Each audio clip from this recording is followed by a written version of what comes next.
Hi guys, in this week's episode of Taylor Talks Trades, we are with Ross Brown from I-Scaff. He's talking to us about his journey overseas in scaffolding, Saudi Arabia and Iraq, and how he's brought them learnings and experience back over here to build an innovative scaffolding business. I hope you enjoy. Alright Ross, welcome to Taylor Talks Trades. I'll start where I always start. How did you get into the trade? So scaffolding was actually my first vocation. Young lad at the school, obsessed with cars, just knew straight away I wanted to be mechanic. That was all I was really interested in. My big cousin was a mechanic, into racing cars, bikes, the usual. So 14 years old, that's what I knew I wanted to be, obsessed by it. Ended up getting an apprenticeship. One of those, I was kind of the youngest in my year at school, but it was one of those situations where if as long as you had an apprenticeship that you could fall into, you could leave that wee bit earlier, even rather than staying on to the appropriate age. So got offered an apprenticeship with Arnold Clark Volvo, local to me, walking to work sort of thing. Started an apprenticeship there.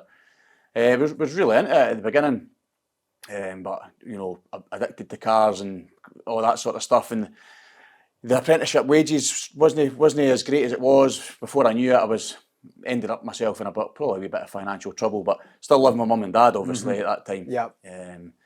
But 3 years into my apprenticeship, wanted to just boost ahead in life, and the next thing I knew I was like thinking about moving out and buying a house and all that sort of stuff. Next thing, mortgage round your neck, bills to pay, and the apprenticeship wages not so much cutting it. So my old man, he worked for a multidiscipline company called Hertel Services at the time. They used to do, I remember him even from when I was younger, he'd been with them 30 years or something. He used to come with a van on the side, scaffolding, thermal insulation and painting and blasting. I probably never knew what all three of the trades were in their individual, but I certainly never knew what thermal insulation was at the time. So coming home every night, my dad's, how are you getting on? I was, can I borrow money off you? Can I borrow money? All this sort of carry on. And then he'd come back and he goes, right, situation is, if you're struggling, I'll get you a start with me. Right. You'll come, I'll get a job labour, and there's a shutdown at 7 12-hour shifts, get some money behind you, get on your feet. You need to start on Monday. And I was like, all right, don't know if I can do that sort of notice thing and all that. But I was like, you know, we'll just go in. So next day, in with my dad's work van, toolbox in at the back of the van, say to the gaffer, I'm leaving. And that was kind of it. One of the sort of situations with my dad was, if you do this, you need to use your holidays to finish your college. So I was in my sort of third year at my mechanical apprenticeship, and I thought, right, that's not a bad deal. So that's what I done. The next year, I used my holidays, was away doing my apprenticeship, getting my SVQ on my week, so like day release sort of thing, as well as working. So you managed to finish that? Well, that's good. Managed to finish that, used all my holidays up the first year, got my qualification. Definitely not by any means at the standard as the boys who are working on the cars every day and that, but that was just one of those things. My dad was wanting to make sure I got that behind me before I does make sense. So it was working away, labouring to the thermal insulators. My old man had worked for this company for years, like I said, and it's itchy, it's horrible.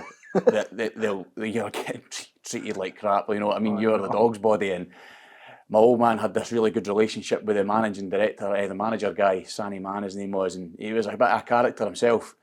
And every time I used to see the van driving down the site, I'd like jumping and waving in front of him, going, Sanny, please, can I move to the scaffolders? And he was like, no, you're sticking with them, do as you're told, and all this sort of carry on, itching. You go home at night, your neck red as raw, with the thermal insulation mat going down. You're just passing equipment up the scaffold all day, and the furry mats and their guys they're finished with the stuff, they're chucking it on top of you, and that bit of banter. So you're going home scratching like a junkyard dog, you know. And I was just like totally fed up with it. My old man's just like, you're making good money, and I was making decent money as a labourer, you know, and doing as you're told. And the banter was great. I'd come across this form of banter I'd never ever experienced before, and it was like, was that a lot different to like the Arnold Clark kind of setup? That was good banter, but obviously you're maybe 8 guys in a workshop, and it's the same sort of faces every day. There's nothing quite like building sites and that. It's just mad. And this was Grangemouth as well, so it was a new environment to me. Going through turnstile gates in the morning, the health and safety was really strict as well. Loads of moving parts, probably 200 guys on site, and you know, I was doing all the labour and dog's body jobs, and then the next time I got a wee number, it was like driving the minibus. So every time you were away for peace break, everybody was piling in the minibus, and you're driving the minibus up and down. And playing the jokes on you as well. It's like, I didn't know the site, Grangemouth, as you probably drove past, it's a massive, massive site. It's like a city inside. Yeah. And they like, oh, Ross, turn left here. And the boys in the back are like, nah, right now. And the next thing, you're 30 minutes, you get to the site, the gaffer's standing there, and he's like, where are you been? And I'm like, I'm just following the directions by the boys. So the banter was different. So, but I wasn't really enjoying the labouring to the laggers, right? And I used to watch the scaffolders working away, and I thought, they're not getting covered in the same crap that I'm getting covered in and all this. And I thought, can I get moved them? So I kept pursuing it and ended up, the gaffer was like, if I hear you again, you're gone. Oh, no. So stay out my way, move with the scaffolders, Monday morning, start labouring to them. And basically that's how it started for there. So I fell into it by accident. My old man dragged me in to help me make a bit of money. And I got my way in the end. I ended up labouring with the scaffolders. Yep. At the time, they weren't really, it was not so much an apprenticeship. I was probably a wee bit too old at the time to jump onto a straight apprenticeship. A lot of these sites won't let you on until you're 18 years old anyway. And if you want to become like an adult improver, as such they call it. Yep. So Is ended this up like an MVQ sort of idea? It is. It's an SVQ in scaffolding and access, but it's different to you can pay for the course. Yep. You'll go away to college for 10 days. You'll come back and do 6 months work experience. You'll do another 10-day course. It's part 2 scaffolding. Yep. Come back, another 6 to 8 months experience, depending if you can get booked in. Then you'll go and do like a 2-day assessment. Yep. It's almost like a fast-tracked on-the-job apprenticeship. Self-funded to a certain extent. It's probably suitable that you were a bit older than that as well, and you weren't just like fresh out of school. I would imagine so. And this is what we've noticed now in the business.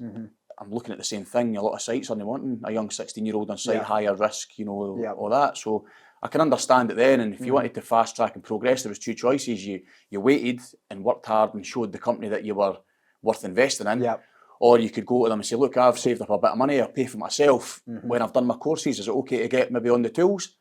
They would probably say, go and do the course, come back for 6 months, we'll see how you're getting on around the guys, and then we'll let you on, because the last thing they're wanting is anything happening on that site as well. So it's massive health and safety on that kind of on that environment site, as well. Oil and gas environment, it's quite high risk. So I ended up spending, I worked for that company Hertel for about 5 years in Grangemouth. Big sort of payoff came, end of all the work, changing contracts and stuff. So ended up leaving there, going into the shipyards. Done that for a couple of years. Went to Mossmorn gas plant in Fife. Ended up in there with a company called Cape that are actually now all owned by the one sort of group. Worked with them and kind of jumped around. So that was good experience, different sites, taking a wee gig at the travelling. So you're working away from home. You're either Monday, Friday, coming home on the Friday, or if you're going away for a period of time, to save all the travelling, you'll try and make sure you work the weekends. You'll get all the overtime on, and you'll maybe have every second weekend up the road. So that was a different experience as well, and the first time I'm not actually working with my old man as well. So even though he was in a different department, he would keep you right, and if you had any wee thoughts at work, he'd be like, just keep your nose clean, or he would say, just tell him to, wind his neck in. It was good to have a wee bit of mentoring, but definitely. We fought like cat and dog as well. So if you fell out at work, you're away to try and get a lift up the road for somebody else, and what, I share a car with your old man, and it's all that sort of stuff. I've heard a few stories on this podcast about old mans and lift same and that, so we're no shocked to hear one of the things. But so that was my introduction into scaffolding, and I really enjoyed my time working for Cape as well. Got the opportunity to work offshore. So ended up going up to St Fergus for a while, and that job was coming to an end with these big shutdowns, and it's the next gig that was kicking off was offshore. So basically spent some money, got my courses and all that done, and ended up working offshore for a few years. Took a wee gig. I probably was never ever the most technically gifted scaffolder. There's some guys out there that are really, really good, that they can do anything. I always sort of found that I was the guy that started being quite good at the paperwork side of things, so even just writing the risk assessments and taking the daily toolbox talks. People didn't like that side as well. I think it was because I probably felt that these guys were really, really gifted on the tools, and I thought, well, I can follow their lead, no bother, and I could keep up with them to a certain extent, but if I wanted to break through, maybe I should just try and concentrate on that side a bit more, and that's kind of what I've done. And it led to me wanting to be a bit of career progression. And at a young age, I was kind of thinking, I'm maybe 24 years old, I thought I wouldn't mind a wee gig overseas. started applying for jobs overseas. One of these things where you're sitting there and you're copy and pasting every single email address that you can find, and you're just attaching a begging letter basically saying, you know, this is what I've done so far, I'm looking to advance my career even in a sort of junior position. Ended up landing a job interview with a company called SGB at the time. They've changed names since then a few times and changed back, but they were looking for a sort of trainee contract supervisor to go out to Saudi Arabia. Wow. So I got this email and I was like... Had you ever considered anything like that before that point? Did you ever think you would be travelling or like... I kind of thought it's something that I wanted to do. Yeah. But at the time I had a young family as well. You know, I was probably my oldest son now was probably about 3 years old at this time, maybe even a slightly younger too. And I got the email and I said to Jennifer, look, this is the opportunity I've had. The only difference with Saudi Arabia is when I was offshore, it was 2 weeks on, 2 weeks off. Right. Going to Saudi Arabia, it was basically a UK-based contract. Yeah. 30 days holiday a year, 2 return flights, and I was basically uplifting and moving out there. Wow. But because I wasn't married, she couldn't come. Oh, wow. So it was just kind of one of those choices. I said, look, if you want to progress in life, you know, want to end up with a bigger house, such and such like that, you're going to need to sacrifice something, pay off a wee bit of debt, just go away and screw the head. So I was really good that I had the support to do that. Yep. She stayed at home with the wee boy and I went away out there, and I remember my first trip, I think I left something like on the 2nd of January. I basically got Christmas out the way, straight on an aeroplane. I never came home till like the 18th of April. Wow. So that was, you know, a really long trip, and back then, you know, Skype was just kind of coming round, so you were keeping in touch. But now it's normal just to pick up the phone and do a FaceTime with the family. It's easy, Back then, it was, you know, you were getting home to Skype and all this sort of stuff, and it was new, but I learned a lot. I learned a lot about myself. I learned a lot about where I probably needed to, you know, better myself as well, you know, managerial skills, and people didn't always do stuff the way that you want it done, especially over there. There's the language barrier, you know, religious, I wouldn't say religious barriers, but everybody had respect for each other's religion and all that sort of stuff and beliefs. So it's ethical stuff that's going on as well. So I benefited with loads of learning in that, and then also benefited by learning a lot about myself, where I, you know, quite never had the patience for it occasionally, and getting frustrated about stuff. I think a lot of trades guys need to make that journey. Like it's difficult to go for just being hands-on and doing everything yourself the way you want it, to then almost kind of trying to then like get other people to do it and do it your way. It's like you become almost like you need to have this real persuasion and influence, and you need to actually... A lot of trades guys, like I'm including myself in it, it's like you kind of almost need to drop your ego a wee bit, and then that sounds as though that experience done that to you. It allowed you to kind of almost go, this might not work if I'm just kind of like almost banging my head against a brick wall. You need to develop different ways to interact with people. I'd never even been to a job interview before. It's something that's not, even to this day, is not really big in the scaffold industry unless you're going for like probably a high up managerial position. Probably a trick missed, because I think if you interviewed a lot of guys, you would learn a lot more about them quicker instead of them starting with you and then they kind of deciding they don't fit your business or whatever. It's just that when you need, like you say, you need a squad of roofers to start on Monday or a squad of scaffolders to start on Monday, right, okay, that's 5 interviews. I need to try and get them all in the one place. It is difficult. So a lot of it's desktop based. You know, you check their CVs, you check their work history. When I got offered the job interview for that, it was in London, and the guy emailed me back and says, look, I'm flying out to Saudi on this date. We're going to fly you down, interview you in the departure lounge. So basically it was a flight down booked, and my return flight was booked for the same day about 2 hours later.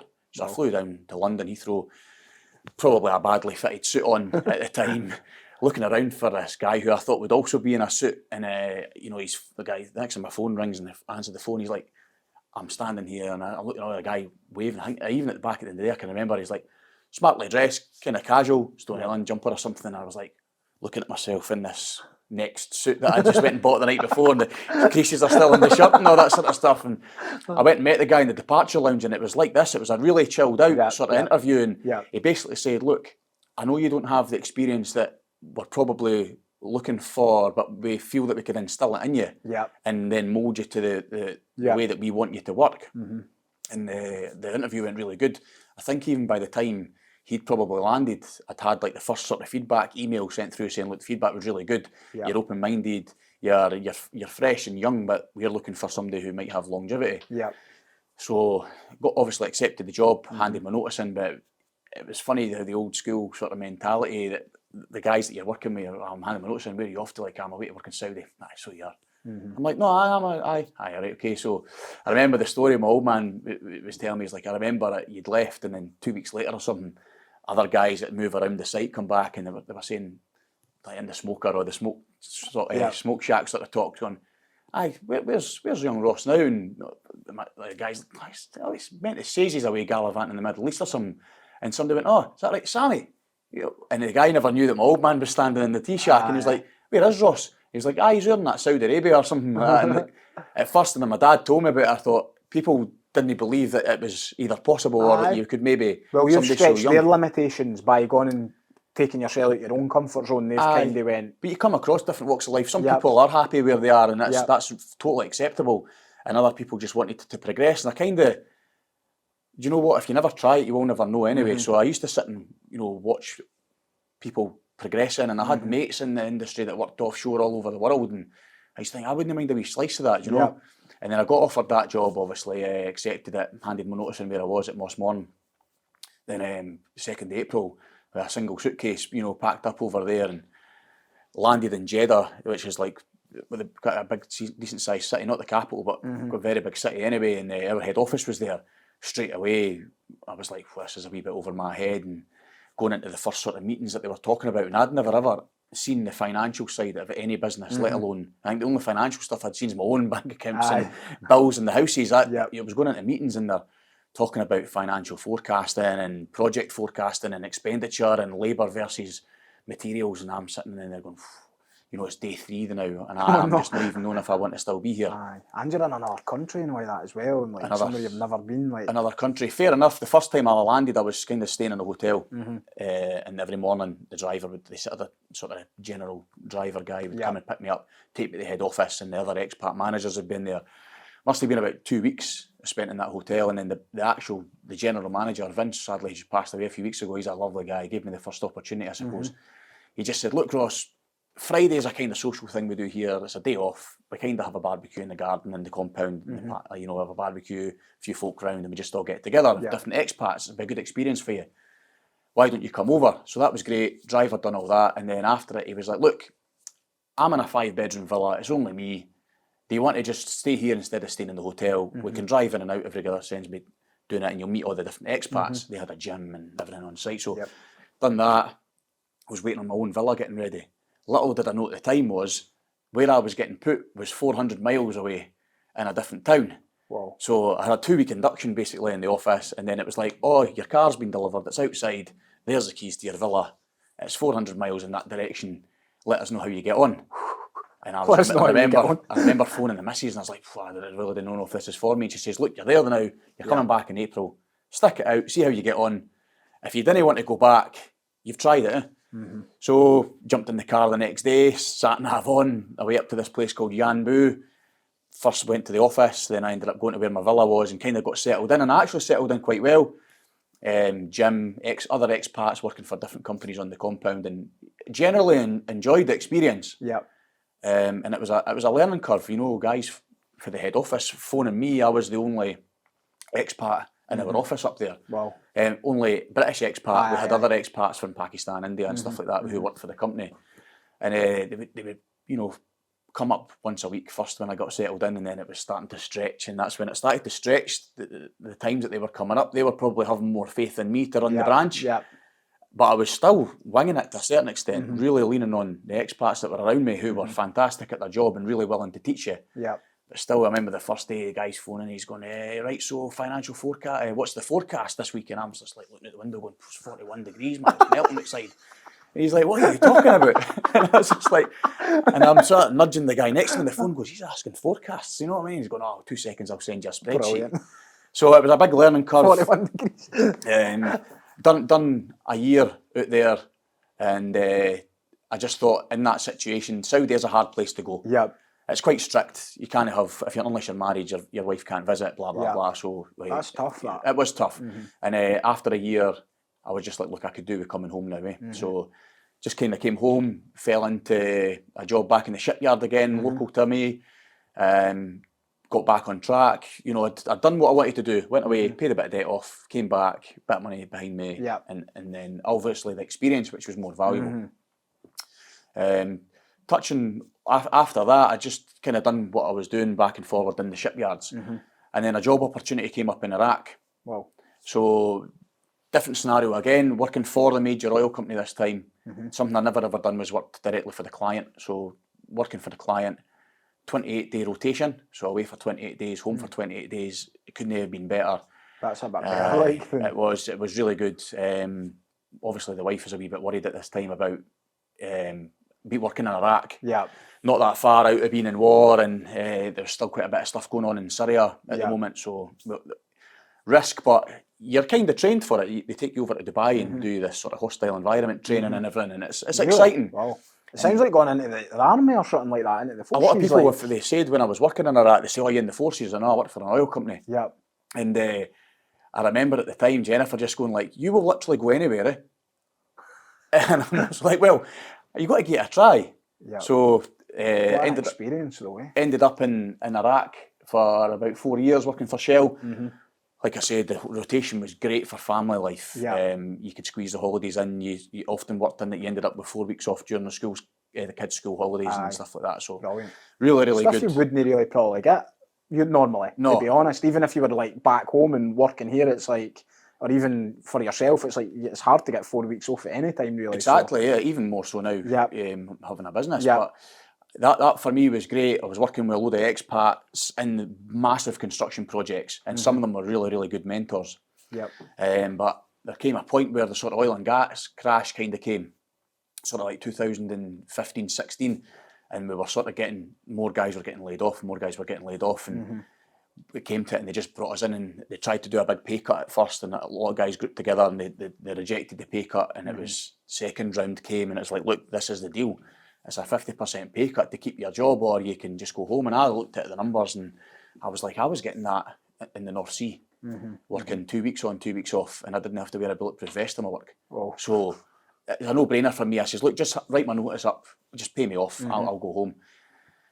Came home, gave myself a couple of months off just to spend time at home with the family, do a wee bit of decorating and all the sort of stuff. You get your list of stuff that your wife makes for you when you're away. Just back for Iraq and you're decorating. And it came to the point where I was like, right, the savings are starting to maybe get a bit of a hit. I'm going to start looking for work again. I've done what I've done 2 months off, so started applying for jobs. And at this time, I didn't want to supervise the job. I wasn't interested in that. I just wanted a job on the tools, maybe a wee charge hands number somewhere, my own wee squad, and we just buzz around. So going and sitting in a couple of interviews, and I sent my CV away, and I remember the guy come back and oh, you're a wee bit overqualified for this job. And right. I says, I'm happy to apply for just a scaffolder's job, that's all I'm interested in.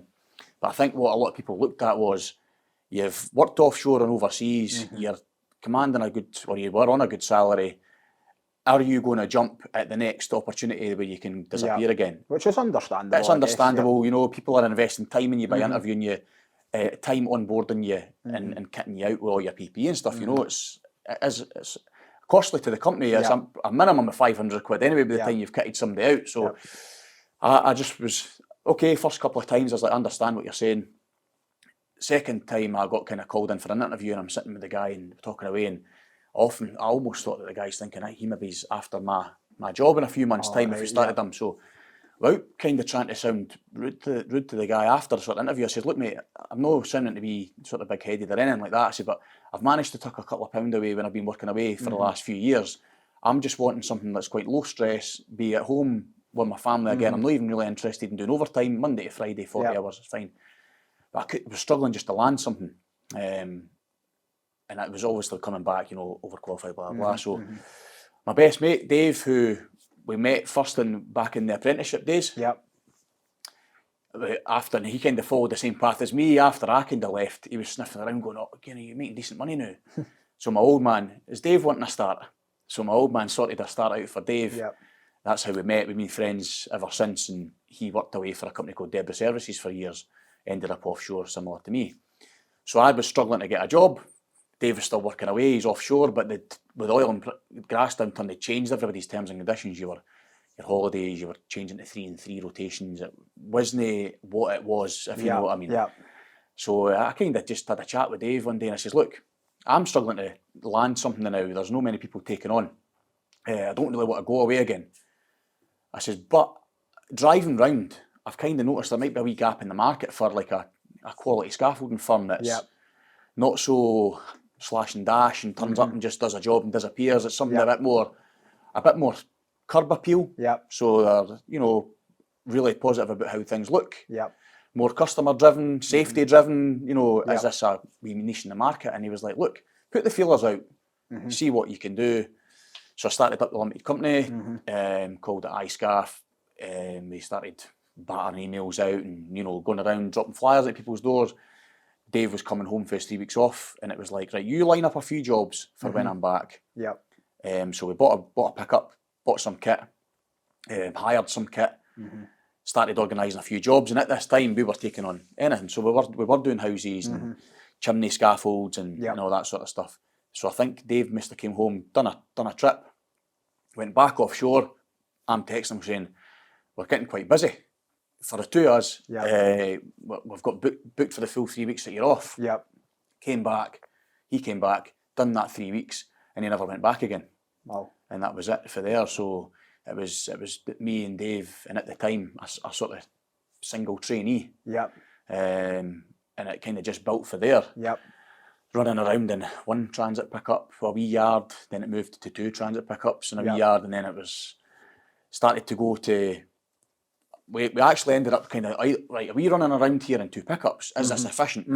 No, it isn't efficient, but we're not in a position for a lorry yet, new business. So let's look at a fixed site. So I ended up taking on sort of like a fixed site where we were getting the materials delivered from the hire company direct to the site. Saved on that. We were doing a few jobs for a brick building contractor on this water treatment plant, getting bits and bobs of work on it. So the 3 years were busy. So as it first started, the paperwork starts to build up, you know, and you're wanting to start, right, okay, I'm going home at night now, and this was the kind of deal for the day one, as Dave always said, I'm happy to graft as hard as I need to graft to allow you to maybe first take a wee bit of time at night. So if you have to leave early in your van, I'll stay on site with the guys. It gets you home a couple of hours earlier, you can batter out the computer. But you'll know yourself, starting a business, it soon becomes 11 o'clock at night every night, 12 o'clock, and you're still not getting stuff done. The next day. So this went on for a wee while, and we were doing really well and picking up wee bits in work that we really liked. So we were on this fixed water site. And the business, this was the point where the business did take a different leap. We had just the 3 years on site, and then we needed to take another couple of scaffolders on. So at the first, we're trying to entice guys to come and work for a company that they've never really heard of before. And attract the right type of guys. So we were trying to get guys who had been similar to us, offshore, industrial background, working away. So this was it. On site one day, I'd buggered off early to go and start doing paperwork. Next day I'm saying, Dave, any chance you can just batter in on the site the not much more, and I'll sit back and do a bit of paperwork? Aye, no bother. So in the house, next thing the client phones, and it's like, can you get here for a meeting tomorrow at our head office at 10 o'clock? There's going to be such and such a people. You can bring anybody you want. So I'm like, right, okay. Never asked on the phone what it was really about. So there's me straight away on the phone to the site. What's happened? How? I said, they've been on the phone, they're wanting me to there tomorrow, I'm getting summoned. And it was like, is anything happening? They're like, no, nothing's happened, everything's cushy, he's in. So, but being a bit nervous, never really knew what it was, never really dealt with anybody apart from the site agent either. So goes into the meeting, not generally dressed up at all, kind of, not like a worky trousers, but, you know, just went in, just my work gear on. And they said, look, we've had a health and safety audit on the site. And I'm sitting there going, right, okay, generally we'll not leave anything that we're not happy with ourselves, which is one of the benefits of being able to be on site. As you start to move away from it, you're putting your trust in others. So secretly inside, knew everything was kind of cushy. He comes and goes, right, health and safety audit on site. They were really, really impressed with just the workmanship, your sort of RAMs, the documentation.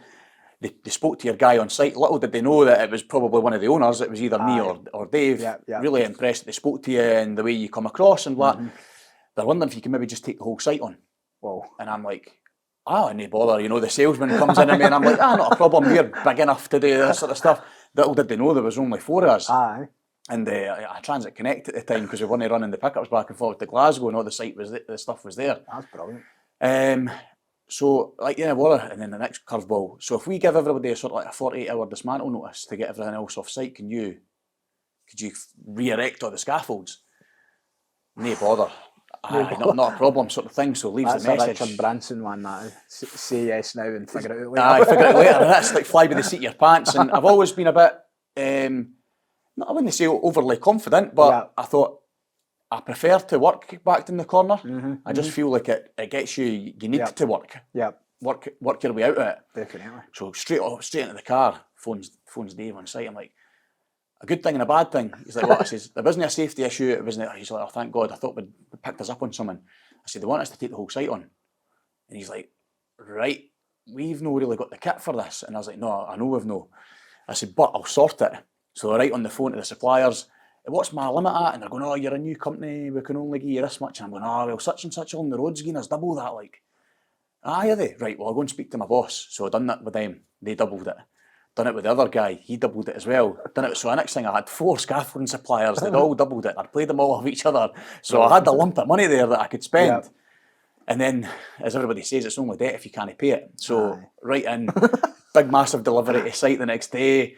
The client's going, Christ, these boys mean business. Look at all this brand new gear. Little did they know, it was brand new. It was brand new. It was all laid on, and it was just like, right, this is it. Opportunity there. We get this site over the line. We'll walk away with paying off the kit, wee bit of money turned off, paid the wages, and then we just built the business from there. Brilliant. Slowly, I was kind of the first person to kind of move away from the tools. Dave was always, that was the sort of thing as we worked together as a partnership. Bit like bouncing off each other. He's got his niche that he's really good at, I've got my niche that I'm good at, and we just kind of grew it from there. I moved away, and then we started to think, right, we tried the housing market. Now, me and David never scaffolded a house before. We both worked in the oil and gas industry. We hadn't even done homers when we were younger. And we were there trying to run this business, pricing houses, right? And we're going and pricing these houses, and the guys are going, oh, well, if you want the job, you need to kind of be around this market. This is what we've been paying normally, different roofing contractors and we're on this job for 2 or 3 days, and we're going, how are these companies making money at it? We've been at this for 2 or 3 days. But we're just taking too long. It wasn't our bag. And slowly we realised that. Which is mad when you think about it, because you just think, oh, we would be able to go and do that easily, but it's like, that's probably where you are a wee bit, in a sense, like overqualified to a touch. It's like, it's no your thing. But it's no, I wouldn't say it's that. It's different markets, right? And the guys that are specialise in housing and house building, that they're really good at it. They can cost it really effectively. They know their norms, or how their output of their guys, and they know what they can do. I never even really knew how to work price work out at that point, so I was offering price work to gangs and even try to do a bit of price work ourselves. And I'm thinking, how does this work? And I'm like, are we putting too much kit in the job? Is it bells and whistles when it doesn't really? And then that's when we kind of sat there and thought, right, we're trying to portray ourselves as a bells and whistles company. So why would we look at not providing that Somebody now? who's trying to get the margin kind of. Aye, and I know everybody's projects are on a budget or are tight, and we were sitting thinking, right, we're dealing with Mary, who's got a house and she's got a budget for her roof, and that includes everything, from the slating to the scaffold and to the painting at the end. And you're sitting there going, I don't know if we can provide the service that I'm trying to, because I'm looking at all the overheads and it's not working. So we kind of thought, but we're doing really well on this water site. Let's just kind of stick to what we're known. And we kind of slowly decided that we weren't completely moving away from it, but we were just saying we weren't managing to compete with the other companies. And I had no problem in people phoning saying, Ross, can you price this job? This is what our sort of, and I'm going, well, let's not waste time. You've got a kind of budget in mind, and they're going, we're thinking about X, and I'm going, right, well, I don't know if I can deliver it for that, because you're also wanting 12 weeks higher, and we've just recently bought the kit, so I'm looking at, you compete with a company who's maybe owned the kit for 10 years. And then we're still paying it off. And I'm kind of saying, look, I can't provide it. Maybe it'd be better going to these guys, because that's their bag. And we just kind of decided at that point, this is where we are going to try and direct the business. That's good. That is good, because we've had a similar journey at times where we've kind of tried the house builder market, and then we've realised we're like, this isn't what we really cut out today. And then when you say no to that, you actually get more of the thing that you're good at and what you do want, and then that's the thing you're really good at, and you can just, like as you've said, kind of niche down on it. Aye, It's a good move. And what we noticed as Because well you can't is, say aye to everything. And as much as, like you were saying earlier, it's like the sales guy comes out a wee bit and it's like, I'll say aye to opportunities. It's like, if you say aye to them all, you just can't deliver them all. And the margin's just as simple isn't going to be there. But exactly. it does make sense what you've tried to niche into that market, because, like, given all the experience you've spoke about there, it's like there'll not be many people that's actually heard that. We put ourselves in a... We decided as well that when we were building the company, we wanted to be different, and nobody at the time was really using, outside of industrial sites like Grangemouth, there wasn't very many people using the Layer brand in Scotland. It's a German manufacturer. Yep. Really high quality, they've got technical support and stuff. So we were like, right, that is our material of choice. Yep. And once you start investing in it, you need to stick with it, because nothing else is compatible as such. It's expensive. It's probably 4 times more expensive than your standard sort of quick stage scaffolding material. So we were like, right, okay, badge of quality. We want to use this really nice looking galvanised scaffolding, blah, blah, blah.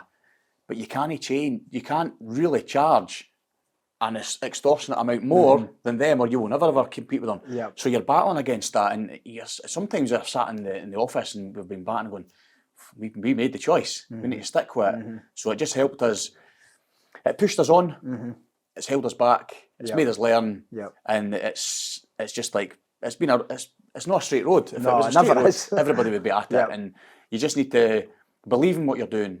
Stick to your guns, and the right clients will come your way. Is the way I've kind of started to change my mindset. No, definitely. And is that continuing to work well then? Are you building up more clients and stuff? I've seen some of your YouTube video, like the fourth road bridge, the fourth crossing, the old Forth Road Bridge. So last year we done the old Forth Road Bridge. Totally new design. For years they've been using traditional tubing fitting scaffold. They tried a couple of sort of like cable suspended or chain suspended systems on there. Client didn't really like that. So us being a layer company and more possibilities is sort of their brand sort of thing, and ours, the I stands for innovation.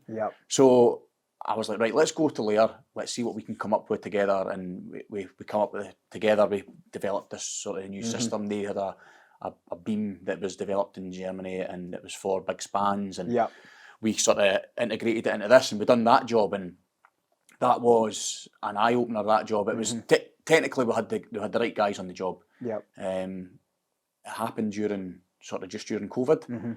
So for us, we kind of felt lucky. I had all the guys that I used to work with offshore, a couple of the guys that were like my mentors offshore. They were on the phone going, "Oh, during COVID started, Ross, can you got any work?" And I said, "Look, I can maybe give you a couple of weeks' work here and there." Well, I know they were looking for another gig offshore, so I'm like, "Look, I'll always help you out. I'll give you a start." I promised them 2 weeks, and they were with us for 19 months in the end, all the way through COVID. And I knew that I could take on the Forth Road Bridge because I had the right guys, including myself as well, and I had the right squad on the job. And we delivered it. Flawless delivery. There was a few design issues at the end, and it all came back. It was like, not quite knowing what the bridge could take. It's historical. It's 100 years old or whatever. But little development hiccups at the beginning. But when we delivered that job and we made the film about it, because I thought we really need to showcase this. It was interesting to see. Like when I watched it, I was like, wow, it's like just a different kind of world of scaffolding, if you know what I mean. It's just stuff I hadn't really thought about. So when you're watching it, you're thinking, that's pretty interesting. I like the manufacturer kind of partnership with Lair as well, because like that is a brand that like is, I don't know if maybe I'm biased because I'm a roofer and I've heard the scaffolding, but it's like a brand that I've certainly seen a lot. So it's like you having that kind of tie-in with them probably means that you're actually meaning this is going to be quality, it's going to be safe, and it is innovative, definitely. We've some people ask me sometimes, I'm like, I don't work for them, I don't even, I just get a good service off them, and we love the brand now, and it's, that they really look after you as a customer. And for us, that allows us to pass the service on to you as well as a customer, because we have probably like a really, really good design service. You're getting 3D now, we're doing VR headsets, you can look around, you can walk around the scaffold. It's the future. Scaffolding, all walks of scaffolding notoriously is probably if you go on a site and you go, if you ask a site agent, what is the worst trade on site? Scaffolders. Every time.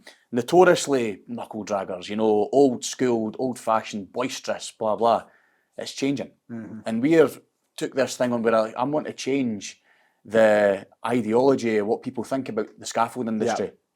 I don't really like to call my guys scaffolders as much now because they're actually working at height specialists because we're doing high risk operations. Yep. It's manually intensive. There's a lot of moving parts in it. You know, they're juggling a lot of stuff in their brain. You know, especially the charge hands. They're forward thinking. They're looking after their guys. They're making sure the guy in the ground's getting the material ready. He's probably the most important guy as well, making sure everything's ready. And it's a lot of moving parts. And notoriously on the sites, I think the scaffolding's a bit undervalued. Yep. I would agree with you. Main contractors now are sending out massive tender packs, and they're sending the tender pack out to probably like the roofing trades, or it maybe happens to you as well. You could probably alleviate that as getting the tenders really late. And I'll open the tender up and it'll be a massive package, and we need your tender submission back by next Friday. And I look at my calendar and I'm like, that's 10 days. Crazy. 10 days to probably price maybe £500,000 to £750 scaffolding package. So, you email them back and they're like, oh yeah, it's just we've been on it for X, Y, Z, but we've only just been given permission to now go and speak to the access suppliers. And I'm going, but you can't do the job without it. Why are we not thought about first? And I think that's what, it is changing. There's a lot of people working in the background that are trying to change the way that the scaffolding industry is perceived. The scaffolders, and certainly a lot of companies now, are no longer, hairy ass scaffolders running around the site like banshees. It is changing for the better of the industry. It's a lot safer now than it used to be. The technology that's coming out now is night and day for what it was used to be. You know, the 3D CAD drawings and all that sort of stuff. And yeah, it is. It's just what we're trying to bring to our clients now. That's awesome. And they come to us and they're getting the name around now for taking on a lot of jobs that others won't. And I think even some other scaffolding contractors, that they're getting approached, they look at them and they go, do you know what, that might be a job for I-Scaff. That's good. So you're getting that reputation for that. Yeah. And that's brilliant, mate. Bridges as well is what the sort of thing that we're kind of targeting as well now after the success of the Forth Road Bridge. Who's the type of people then that, if they're listening into this, who's the type of people that you would want to contact you? Like, what is it? Like, who controls these bridges and stuff like that? Is this a lot of people contractors? Yeah, so we do work both directly for Bayer Scotland and a lot of their subcontractors. But not only that, there's a lot of other places who end up having bridges on their premises. Whisky distilleries have got roads over bridges. We're doing a lot of work in the whisky industry. Water treatment plants have got a lot of the stuff as well. We've kind of just, getting into this market, but also taking on large commercial projects in Edinburgh. We've been landing a bit of stuff. It's mostly demo contracts, but the guys are working in really sensitive locations, and Edinburgh is quite a high price, that they're buying bits of land and knocking buildings down because the land's so valuable. But these are people living next door that are in £500,000 flats and they don't want to be looking at building sites, so we're putting nice looking scaffolds up that are shielding it, and we're picking up a lot of diverse work, and that's where we really wanted to be as a business. And it's just now it's keeping that. But not to say we still have if anyone phones that we done work for when we first started the business, we'll still do work for them. Because they were with us at the beginning, and we like to let them know that we're still do work for them to this day. That's the bread and butter that sometimes gets you there, so you've got to always look after them. And as well, there's not always massive contracts around the corner, so we've got we kind of fluctuate just now between 35 and 55 guys. So at this moment, I've done the payroll last week and we're sitting at sort of 46 just now. It's a big staff. It is a big staff. It's a hungry monster to feed. And there isn't always the big jobs there. So you need to diversify. And you want to keep on to them because they're quite unique guys by the sound of it. We've been really lucky. We've got quite a low turnover of manpower. A lot of the guys that have been with us now, some of the guys have been with us 5 years. When I worked out in Iraq, my boss, Doug, he actually works for us now. He's been contracts manager with us now for probably nearly 5 years. That's good. So he got finished up in Iraq the same time as me. He was a great mentor out there. And when he came back, he was just kicking about the Middle East and all that sort of stuff. And I phoned him and says, look, you want to come with us? And that opened up other opportunities because we started taking on overseas contracts as well. Wow. Which is a different ball game altogether. It's got its hard points. That's awesome, mate. Thanks for sharing your story and just giving us an insight into probably a side of scaffolding I've never really seen as well. So I think that'll go really doing well with the listeners. Thanks for that, mate. No worries, Really thanks very much for appreciate doing it, it, bud. appreciate it.